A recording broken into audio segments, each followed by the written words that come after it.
necesitamos entender que hay un grado de madurez, que voy a demostrarlo por la Biblia, que se necesita alcanzar para que nosotros podamos ser parte de ese día glorioso. Pero antes leamos Tesalonicenses, primera de Tesalonicenses, capítulo 4, verso 13.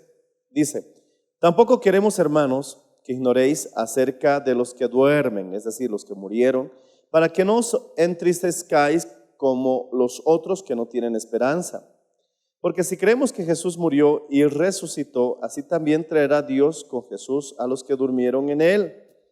Por lo cual os decimos esto, en palabra del Señor, que nosotros que vivimos, que habremos quedado hasta la venida del Señor, no precederemos a los que durmieron. Porque si el Señor mismo con voz de mando, con voz de arcángel y con trompeta de Dios, descenderá de los cielos, y los muertos en Cristo resucitarán primero. Luego nosotros, los que vivimos, los que hayamos quedado, seremos arrebatados juntamente con ellos en las nubes para recibir al Señor en el aire, y así estaremos siempre con el Señor. Oremos. Padre Celestial, en el nombre de Jesús te pedimos que tú nos bendigas y nos hables a través de este mensaje. Danos la fuerza, danos el valor, danos la gracia y ayúdanos a entender, Señor, todo lo que tienes preparado para nuestras vidas. En el nombre de Jesús. Amén y amén. Bueno, nadie sabe el día, nadie sabe la hora en que Jesucristo volverá por segunda vez. Así que no vamos a tentar pecar tratando de dar fechas, horas, pero algo es cierto, Jesucristo vuelve pronto. Esta situación que estamos viviendo en la misericordia de Dios está atrayendo la atención a Dios para que pensemos realmente lo que está sucediendo, el tiempo en que estamos nosotros viviendo. Hay mucho que hablar sobre profecía, seguramente hay mucho que explicar al respecto, pero hoy solamente me quiero enfocar en aquellos que van a participar del día del rapto. Para eso necesito que veamos Tesalonicenses 4, donde habla que los muertos en Cristo resucitarán primero y nosotros los que hayamos quedado seremos arrebatados juntamente con ellos. Ahora vamos a Juan, veamos Juan capítulo 2, verso 13 y verso 14. La palabra del Señor dice que hay hijitos, jóvenes y padres espirituales. Leamos. Primera epístola de Juan, capítulo 2, verso 13 y verso 14. Os escribo a vosotros, padres, porque conocéis al que es desde el principio. Os escribo a vosotros, jóvenes, porque habéis vencido al maligno. Os escribo a vosotros, hijitos, porque habéis conocido al Padre. Os escribo a vosotros, padres, porque habéis conocido al que es desde el principio. Os escribo a vosotros, jóvenes, porque sois fuertes y la palabra de Dios permanece en vosotros y habéis vencido al maligno. El verso 12 dice: os escribo a vosotros, hijitos, porque vuestros pecados os han sido perdonados por su nombre. Ahora, vamos a empezar con los hijitos. Los describen que habéis conocido al Padre. Pareciera que dijera lo mismo de los que son denominados padres espirituales, que dice: conocéis al Padre desde el principio. Hay una gran diferencia. Yo puedo decir, conozco al pastor hace un año, pero otra persona puede decirme: yo lo conozco desde que era niño o desde que empezó su ministerio. Entonces esto vemos la diferencia. El hijito ya conoce al Padre, pero aquí dice que hay unas personas llamadas padres que ya conocen al Padre desde el principio. Esto habla de un conocimiento más profundo y obviamente que se requiere más tiempo para ese conocimiento. Entonces, para evitar confusión, veamos los tres grupos: hijitos, jóvenes y padres. No estás refiriéndose a personas físicas. Esto tiene que interpretarse de una manera espiritual, porque para ser realistas, no todos los jóvenes entran en la descripción que Juan hace de que han vencido al diablo, que detienen la palabra. No. Tenemos entonces que nosotros entender que esto tiene un significado espiritual. Los hijitos son los recién convertidos, los que aún tienen necesidad de leche, los que aún no pueden discernir correctamente entre el bien y el mal, porque Pablo les decía, sois niños, os hablará cosas espirituales, pero sois carnales, sois niños. Entonces los niños aún son carnales, pero aman al Señor, porque están recién convertidos. Lo triste es que muchas personas se han quedado en ese estado. Son niños espirituales. Y un niño espiritual es inmaduro, se ofende de cualquier cosa. Si no lo empujamos para que venga a la iglesia, no viene. Si no le llamamos 1000 veces, tampoco se aparece. Son de aquellos que hay que rogarles todo el año para que puedan congregarse, porque son niños, lamentablemente. Lo lamentable es que muchos se quedan estancados años en ese estado, no han crecido. Pero hay otros que crecen y dejan de ser niños y pasan a ser adolescentes, jóvenes espirituales. Y los jóvenes, si tú lees el verso 12, 13 y 14 de Primera de Juan, capítulo 2, los describe como que son fuertes, retienen la palabra y han vencido al diablo. Entonces, esa descripción no se refiere a un muchacho que tenga 18, 20 años. Se refiere a un crecimiento y a un estado espiritual. Porque vencer al diablo se refiere a las pruebas que han tenido que soportar y aún están firmes. Retienen la palabra, se refiere a que ya el conocimiento que tienen de la Biblia es aceptable, es ya medianamente profundo y tienen una experiencia con la palabra del Señor. Y eso no se lo hace si es que nunca lees la Biblia. Podrás tener 23 años, pero si nunca lees la Biblia, ¿cómo vas a retener la palabra? Pero estos jóvenes espirituales ya retienen la palabra, han vencido al diablo y qué maravilla, dice que son fuertes. ¿Por qué? Porque han crecido espiritualmente. ¿Te das cuenta que está hablando de un crecimiento espiritual? Un joven ha crecido, es fuerte, no sale fácilmente de la iglesia, no se descarría ni abandona al Señor. Y gloria al Señor Jesucristo, están los padres espirituales, aquellos que ya han llegado a una madurez, han llegado, podríamos decir, a la medida, a la estatura de nuestro Señor Jesucristo. Si tú piensas que eso es imposible, entonces estás perdiendo el tiempo en predicar el Evangelio. Obviamente, con nuestras obras, con nuestra fuerza y nuestra voluntad, nunca sucederá. Pero esto tiene que suceder por obra del Espíritu Santo. Y si no está sucediendo en tu vida, es que no estás sometiendo tu vida al Señor. No es que uno pueda declarar que yo ya soy padre espiritual, porque la verdad es que estamos creciendo.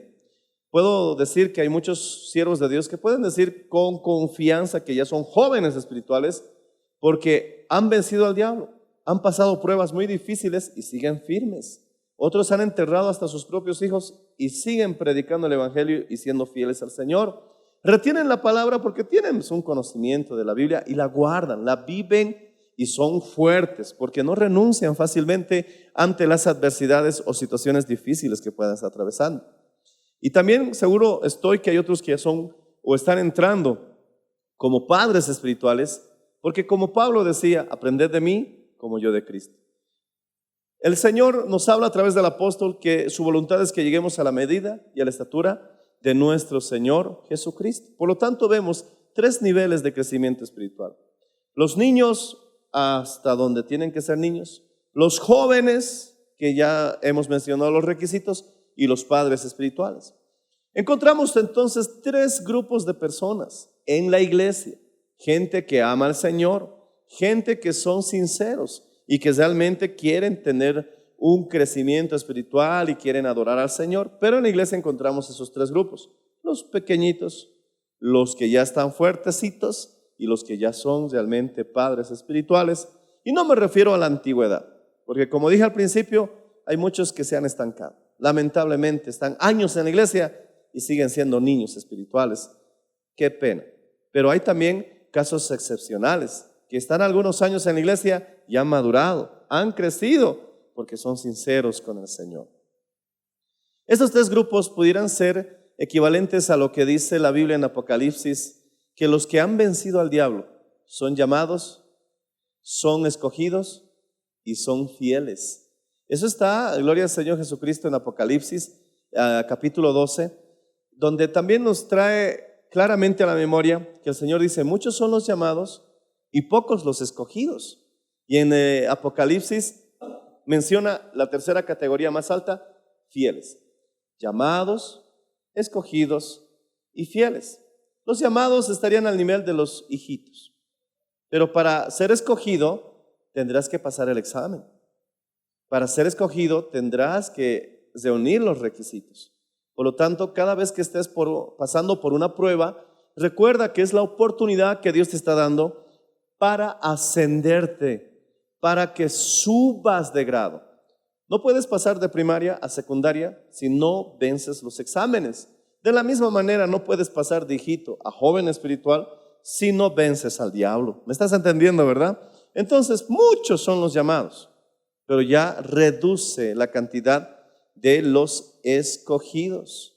Mi hermano, debería llamarte la atención por qué Mateo 24 dice que el tiempo se reducirá a causa de los escogidos. Te dejo esa idea para que la pienses. Y entonces, después de ser escogido, en Apocalipsis 12 también habla de los que son fieles. Entonces, ahí vemos otra vez tres grupos de personas: llamados, escogidos y fieles. Hijitos, jóvenes, padres espirituales. ¿Qué tiene que ver esto con el rapto, pastor? Bueno, Jesucristo dijo en Mateo 24 que los tiempos del fin serían como en los días de Noé. Y resulta que encontramos estos tres grupos en los días de Noé. Encontramos el primer grupo, que serían los padres espirituales, ahora a la inversa. Encontramos el segundo grupo, que serían los jóvenes. Y encontramos el tercer grupo, los hijitos. ¿Quiénes se presentarían en los días de Noé a los que participan del rapto? Bueno, ya lo sabes. Los que han leído la Biblia ya lo están prácticamente discerniendo. Y encontramos a Enoc. Dice la Biblia que Enoc caminó con Dios 300 años. Abre conmigo Génesis en el capítulo 5, gloria al Señor Jesús, antes del diluvio. En el capítulo 5, qué lindo es el Señor Jesús, encontramos a Enoc en el verso 21, que dice: vivió Enoc 65 años y engendró a Matusalén. Matusalén famosísimo porque fue el hombre más viejo, cerca de 1000 años. Wow. Y caminó Enoc con Dios después que engendró a Matusalén 300 años y engendró hijos e hijas. Y fueron todos los días de Enoc 365 años. Mira el verso 24. Caminó pues Enoc con Dios y desapareció porque le llevó Dios. Aquí no habla de las obras de Enoc. Aquí no habla si Enoc construyó iglesias. Aquí no habla si Enoc fabricó o inventó algo, no. Sino que lo que remarca la Biblia de la vida de Enoc era su comunión con Dios. Para caminar con alguien, obviamente tienes que estar en buena relación con él. La misma Biblia dice, si dos no están de acuerdo, ¿cómo andarán juntos? Por lo tanto, Enoc estaba de acuerdo con Dios, tenía comunión con Dios, caminaba con Dios. Fácilmente se traduce eso de que nuestra comunión con Dios determinará si participamos o no en el día del rapto. Pero no caminó un día, no caminó una vez a la semana, no caminó una vez al año. Enoc caminó 300 años con el Señor. Sé que ese número también es significativo, pero el punto es que no son pocos días. No eches a la basura los años que tienes con Cristo. No menosprecies esos 10, esos 20 años que has estado en los caminos del Señor y crees que vas a poder recuperarlo simplemente renunciando a ellos por un plato de lentejas o por un mero y absurdo placer. Enoc valoró el tiempo que pudo estar con su Señor, y ese tiempo que estuvo andando con Dios hizo que se prepararan las condiciones espirituales de madurez para que él pudiera ser llevado con Dios. Enoc representa al grupo de la congregación de los primogénitos que seremos raptados. No podemos decir que toda la iglesia va a ser raptada. Por favor, es una contradicción, porque Jesús mismo dice en Mateo 24 que uno será tomado y otro será dejado. Dos estarán en un molino, dice la Biblia, lo dice. Uno será tomado, otro será dejado. Por lo tanto, estamos conscientes que no todos participarán del día del rapto. La participación del rapto tiene mucho que ver con tu madurez. Enoc caminó con Dios y fue llevado. Entonces Enoc estaría en el grupo de los que señalan como padres espirituales. No son hijitos que se les devuelve el pañal cada vez. No son jóvenes que ya son fuertes. No, Enoc pertenecía al grupo de los padres espirituales. ¿Y cómo llegó a crecer espiritualmente hasta ese punto? Porque caminaba con Dios. Tu crecimiento espiritual no se va a medir por las obras que hiciste. Tu crecimiento espiritual no se va a medir por las campañas que dirigiste. Tu crecimiento espiritual tampoco se va a medir por todos los cultos que dirigiste. No, porque hay muchos que dirigen cultos y ni oran en sus vidas. Hay personas que predican todos los días y su vida de oración es pobre, es triste. Lo que ha de realmente definir nuestro crecimiento espiritual es el tiempo que pasamos con el Señor. Mi hermano, este tiempo de cuarentena nos ha ayudado a recapacitar y a ver lo que realmente es más importante. Hemos andado muy ocupados en la obra del Señor y la realidad, aunque es un cliché, lo sé, nos hemos olvidado del Señor, de la obra. Hemos pretendido agradar al Señor con nuestras obras, como la iglesia de Éfeso, y hemos olvidado nuestro primer amor. Enoc caminó con Dios y Dios les llevó. ¿Y los jóvenes? ¿Dónde está el grupo de los jóvenes? Encontramos a Noé. Noé también caminó con Dios, y eso está en el capítulo 6 de Génesis, en el verso 9. Quiero que me acompañes en Génesis, por favor, capítulo 6, verso 9, dice: estas son las generaciones de Noé, varón justo, amén, hacía lo correcto, era perfecto en sus generaciones. Está diciendo que para el tiempo en el que él vivió, él reunió los requisitos para la revelación de sus generaciones. Recuerda que Noé, la revelación que tenía, por así decirlo, era hasta el capítulo 6 en este momento de Génesis. Bueno, nosotros tenemos más revelación. No te angusties, esto tiene un significado especial. Pero dice, con Dios caminó Noé. Mi hermano, ¿te das cuenta que si Dios reitera 2 veces un asunto en tan poco espacio, en el mismo libro, cuando está a punto de suceder el juicio del diluvio a nivel universal, es que tiene un mensaje que el Señor quiere reiterar porque es importante? Cuando José le dijo a Faraón acerca del sueño, que lo había tenido 2 veces, es porque era algo realmente serio, que Dios se apresuraba en hacerlo. Cuando Dios reitera 2 veces y vemos así tan enfáticamente en un asunto, porque estamos hablando de los tiempos de Noé, es que es algo importante. Primero menciona que Enoc caminó con Dios, ahora dice que Noé caminó con Dios. ¿Y qué pasó con estos personajes? Uno fue raptado y el otro fue guardado. El arca de Noé, él y su familia, 8 personas. El 8 también tiene un significado especial. Jesús resucitó el 8º día, lo que nosotros llamamos domingo. El 8º día, el número 8 representa nuevos comienzos. El Señor, nuestro Dios Todopoderoso, comenzó nuevamente toda la civilización humana con 8 personas. Noé, Sem, Cam, Jafet, sus esposas, 8 personas. Fue el número 8 que que Dios utilizó con la familia de Noé para empezar una nueva civilización. De eso sacamos la idea que el 8 significa nuevos comienzos. Si tú investigas el nombre de Jesús en griego, sumando cada palabrita de su nombre, da el resultado de 888. Si no lo sabías, pues investígalo. El valor equivalente del nombre de Jesús en griego. Bueno, entonces el 8 es un nuevo comienzo, el 8º día. En la música también sabemos que una octava señala el comienzo de las 7 notas nuevamente, do, re, mi, fa, sol, la, si, pero en una tonalidad más alta. Do, re, mi, fa, sol, la, si. Y ahí van las octavas. Por eso tienes teclados de 5 octavas. El 8 significa nuevos comienzos. Bíblicamente es esto. Entonces, gloria al Señor Jesús. Noé caminó con Dios y Dios lo guardó en el arca.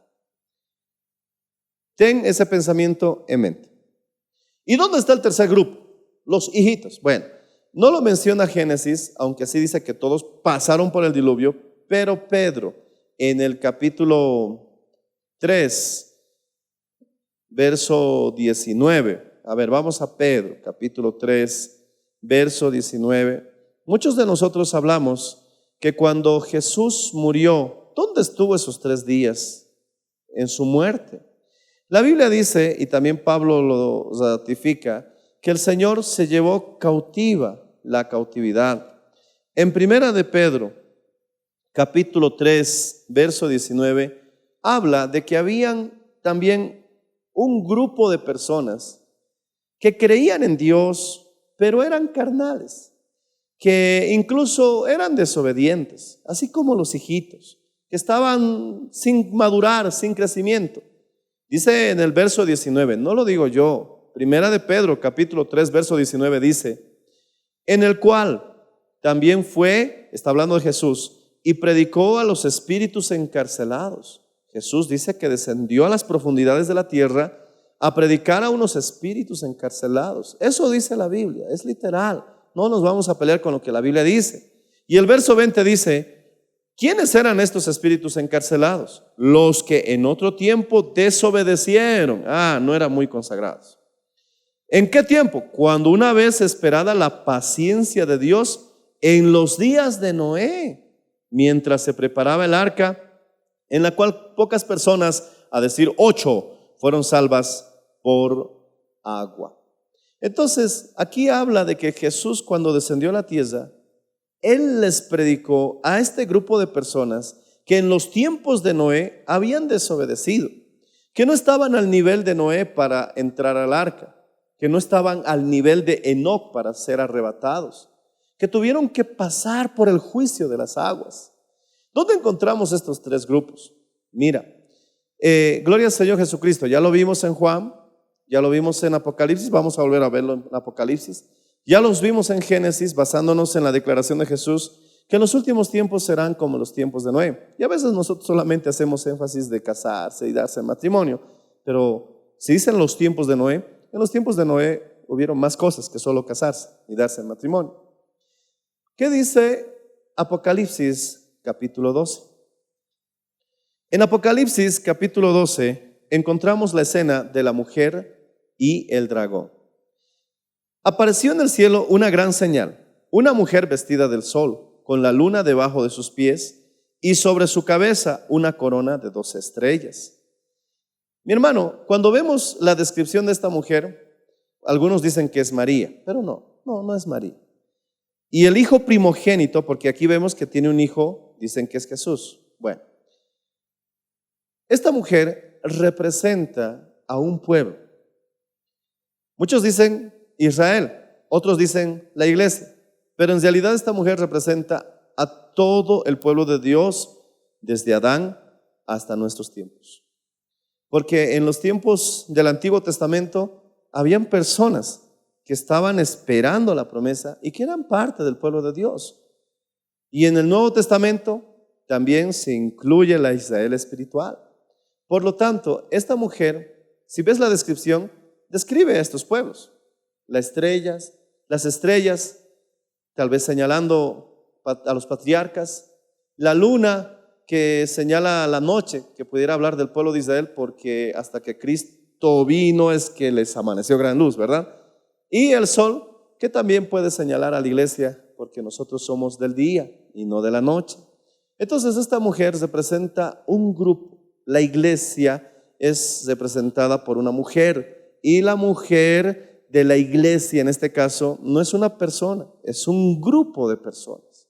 Entonces esta mujer puede representar al pueblo de Dios desde Génesis a Apocalipsis. 2, estaba embarazada. clamaba con dolores de parto en la angustia del alumbramiento, estaba embarazada. Pero también apareció otra señal en el cielo. He aquí un gran dragón escarlata, que tenía 7 cabezas, 10 cuernos y sus cabezas 7 diademas. Enseguida explica quién es este dragón. Todos estos cuernos tienen un significado, sus diademas tienen un significado, pero ese no es el punto.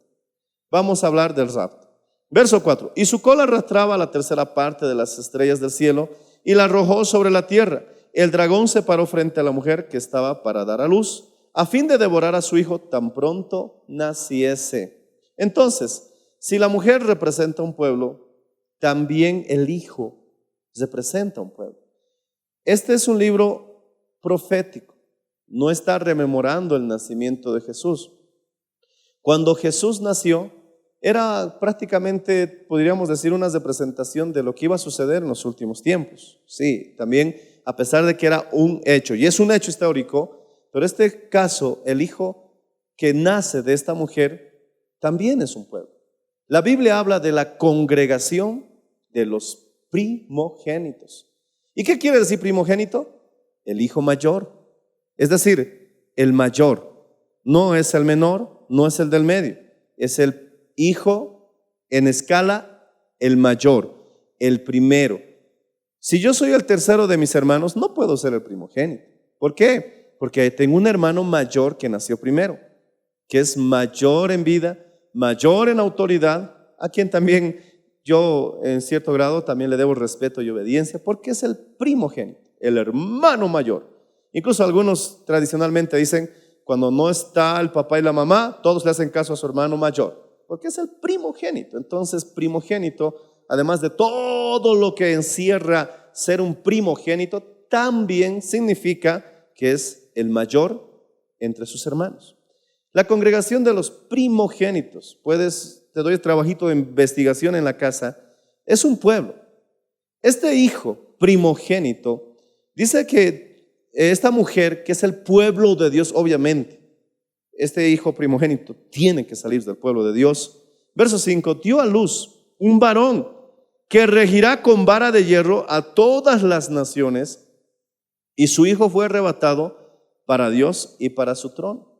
Es cierto que Jesús regirá con vara de hierro, pero también en Apocalipsis 2 y en Apocalipsis 3 está la promesa: para los que vencieren, también reinarán con Cristo 1000 años. Y regirán también con vara de hierro, y quebrarán a las naciones como vaso de alfarero. Esa promesa que es de Jesús, Jesús la comparte con nosotros. De ahí viene el término que Él mismo dice en su palabra, que somos coherederos, que la herencia de Jesús también es para nosotros. Obviamente, Él es el Señor, Él es el Dios, nuestro Salvador y mayor de la congregación de los primogénitos. Aleluya. Y como somos coherederos, entiende esa palabra, también regiremos con Jesús, con vara de hierro. Por lo tanto, este hijo es un pueblo, es un grupo de personas que fue arrebatado para Dios y su trono. Apocalipsis mismo dice: bienaventurados los que son parte de la primera resurrección, porque reinarán con Cristo 1000 años. Luego la mujer huyó al desierto, donde tiene lugar preparado por Dios, para que allí la sustenten por 1260 días. Yo sé que esto es contraproducente, pero si Jesús dijo, no lo digo yo, Jesús dijo que los últimos días serán como en los días de Noé, entonces debemos encontrar a un pueblo que es arrebatado, Enoc, a un pueblo que es guardado del juicio, Noé, y a un pueblo que es prácticamente pasado por las aguas del juicio, o en este caso por el juicio del tiempo apocalíptico. Esta mujer que no fue raptada, porque fue el hijo primogénito el que fue raptado, estoy hablando de Apocalipsis 12, dice que fue llevada al desierto para ser guardada. Esto tiene una simbología. No te estoy diciendo que ahora hay que irnos al desierto, no estoy diciendo eso. Todo tiene un significado que nosotros debemos entender. Seguramente en su momento podremos tal vez ver con mayor claridad qué exactamente es el desierto. Pero bueno, hay sus significados, pero vamos hablando del rapto. La mujer huyó al desierto, donde tiene lugar preparado por Dios para que allí la sustenten por 1260 días. Después hubo una gran batalla en el cielo. Miguel y sus ángeles luchaban contra el dragón y el dragón luchaba con sus ángeles. Y aquí describen y dicen, ¿quién es este dragón?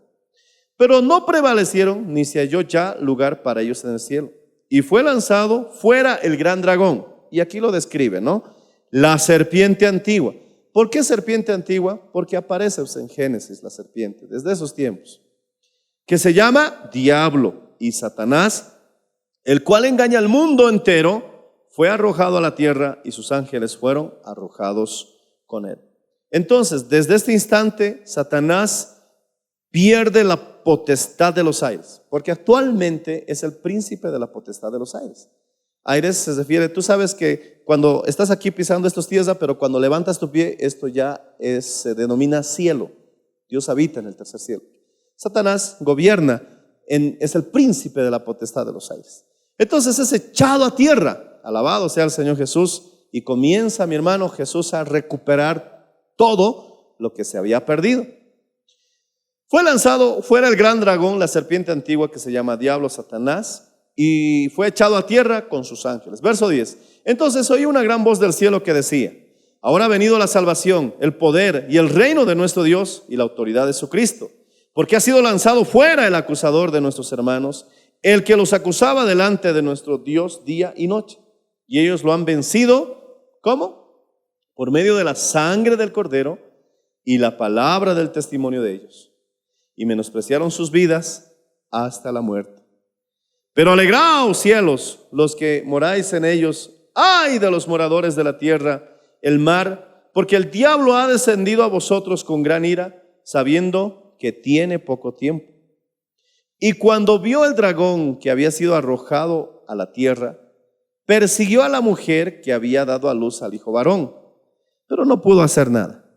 Y se le dieron a esta mujer, que representa un pueblo, que es el pueblo de Dios, las dos alas de la gran águila, para que volase delante de la serpiente al desierto, a su lugar, donde es sustentada por un tiempo y tiempos y la mitad de un tiempo. Tiempo, tiempos y la mitad de un tiempo se refiere a 3 años y medio. Como la serpiente ya no pudo hacer nada contra este pueblo, que es representada por la mujer, que de alguna manera sobrenatural Dios la guardará, como lo hizo con Noé y su familia. El verso 15 dice: y la serpiente arrojó de su boca tras la mujer agua como un río para que fuese arrastrada por el río, pero la tierra ayudó a la mujer, pues la tierra abrió su boca y tragó el río que el dragón había echado de su boca. Entonces el dragón se llenó de ira contra la mujer. ¿Y qué hizo? Aquí está el tercer grupo, y se fue a hacer guerra contra el resto de la descendencia de ella. Hay un resto, hay un sobrante. ¿Quiénes son estos? Dice: los que guardan los mandamientos de Dios y tienen el testimonio de Jesucristo. Entonces en el capítulo 12 de Apocalipsis encontramos nuevamente a estos 3 grupos. La mujer, representada en el capítulo 12, el pueblo de Dios; el hijo primogénito, el pueblo que es arrebatado; y el resto de la descendencia, aquellos que no han madurado, no han crecido lo suficiente como para irse al día del rapto o como para ser guardados, tuvieron que pasar por la gran tribulación. Mi hermano, yo sé que esto para nosotros es un poco complicado, pero si somos un poco humildes y aceptamos las palabras de Jesús y ponemos a un lado quizás todo lo que hemos recibido y vemos directamente en la Biblia, entonces podremos nosotros entender que Jesús dice: será como en los días de Noé. En los días de Noé, Enoc fue raptado. Noé fue guardado. Y como vimos en 1 de Pedro 3:19, el resto de la descendencia pasó por el juicio de las aguas. Ese pueblo que Jesús descendió a las profundidades de la tierra a predicar esos espíritus encarcelados, que una vez esperada la paciencia en los tiempos de Noé, dice claramente que son esas vidas de ese tiempo. Y Pablo luego dice que se llevó cautiva la cautividad, y a partir de ese entonces quedó completamente ya anulado lo que nosotros conocemos como el seno de Abraham, porque cuando las personas morían, no podían irse directamente al cielo, porque Jesús aún no había derramado su sangre preciosa por nosotros pecadores. Pero esas almas de los justos que esperaban el día de la redención no podían ser echados al infierno. Por lo tanto, en el Seol, el lugar de los muertos, había una división y una gran cima, que significa abismo, separaba el seno de Abraham, un gran abismo y el lugar de tormento. Eso lo cuenta la historia de Lázaro y el rico. El pobre Lázaro estaba siendo consolado en el seno de Abraham, pero el rico estaba siendo atormentado en el fuego. Pero había un gran abismo que los separaba. Cuando Jesús murió, descendió al seno de Abraham a llevarse a todas esas vidas que estaban esperando ese día precisamente. Se llevó cautiva la cautividad y obviamente el Seol ensanchó su boca. Ya no existe el seno de Abraham.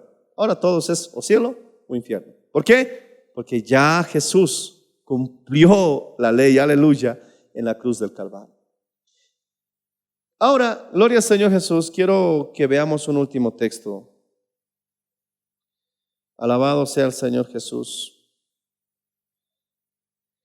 En Apocalipsis también, capítulo 3, cuando Dios le habla a la iglesia de Filadelfia.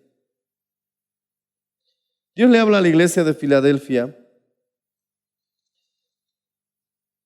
y le dice: por cuanto has guardado la paciencia de mi palabra, yo también te guardaré del día de la prueba que vendrá sobre el mundo entero. En Apocalipsis capítulo 3, verso 10, dice claramente: por cuanto has guardado las palabras de mi paciencia, yo también te guardaré de la hora de la prueba que ha de venir sobre el mundo entero para probar a los que moran sobre la tierra. Sea que Dios nos guarde por medio del rapto, o sea que Dios nos guarde de la manera que Él nos describe en capítulo 12 de Apocalipsis, o la ilustración clara de la historia de los tiempos de Noé. El requisito es que guardemos su palabra.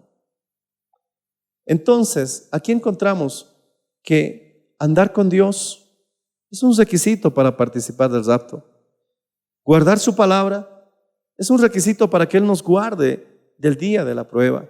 Y también ver en qué nivel estamos. ¿Somos niños? ¿Somos jóvenes? ¿Somos padres espirituales? ¿Hemos sido lavados por la sangre del Cordero? Amén. Pero hay que crecer, hay que ser fuertes, retener la palabra y vencer las pruebas, vencer al diablo. Y seguir creciendo a ser padres espirituales. Y no se refiere a los años que tienes en la iglesia, porque como hemos dicho, hay muchos que están años y siguen siendo niños. Estamos como Enoc, caminando con Dios para ser arrebatados. Como Noé, caminando con Dios para ser guardados. O pasaremos como el resto de la descendencia por la gran tribulación. Somos llamados, pero debemos alcanzar a ser escogidos. Y también debemos alcanzar a ser fieles. Quiero que leas conmigo este último texto, que está también en Apocalipsis. Alabado sea el Señor Jesús. Capítulo 17, verso 14, donde vemos nuevamente los tres grupos.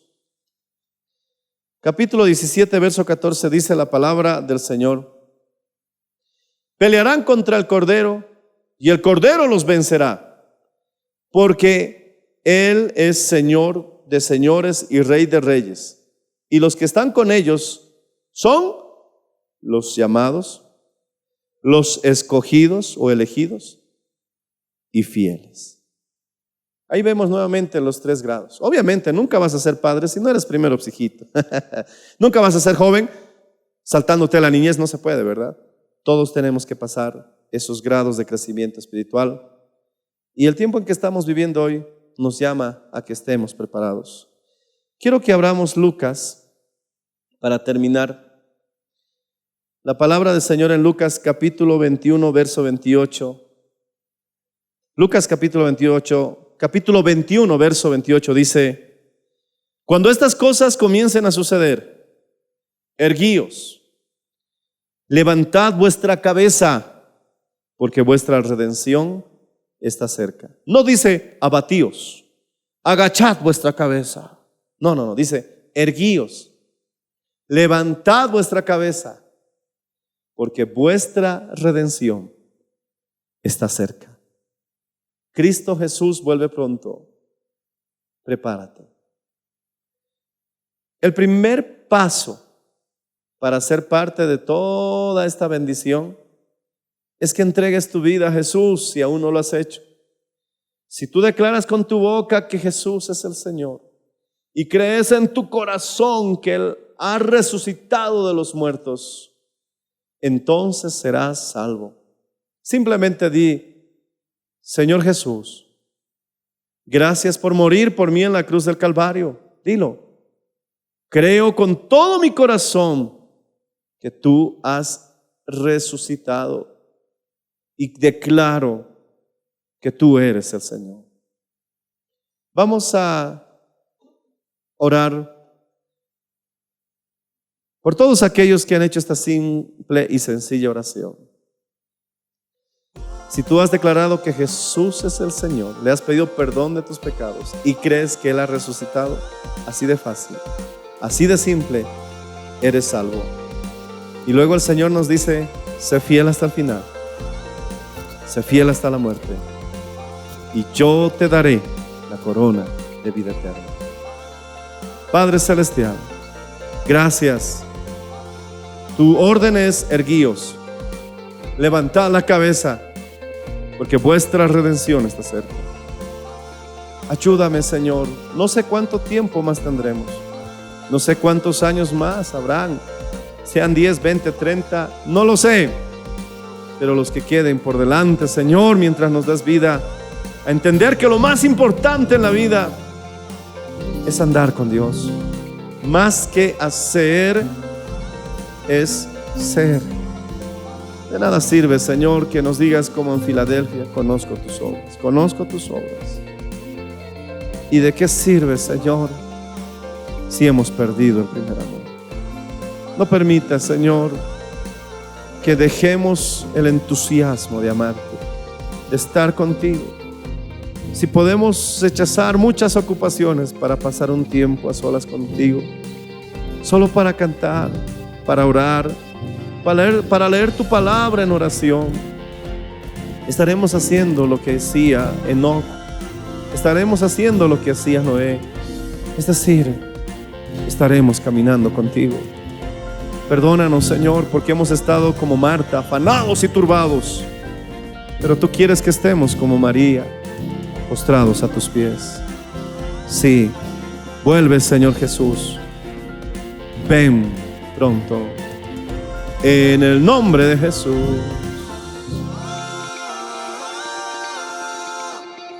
Una experiencia